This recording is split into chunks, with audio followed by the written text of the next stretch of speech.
పప్పులో ఉప్పు ఎక్కువైనా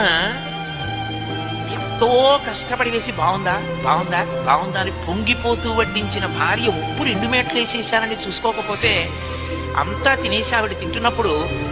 ఏమండి ఇది మొదటి ముద్ద తిని చెప్పరేమండి, పప్పులో 2 మాటలు వేసేసాను ఇలా తల కొట్టుకుంటే, ఏమి 2 మాటలు ఉప్పేస్తే ప్రళయం వచ్చిందా, నీ ప్రేమ చేతని కప్పబడిదిలే అన్నాడు అనుకోండి, ఎంత పరవశించిపోతుందో మీరు ఆలోచించండి,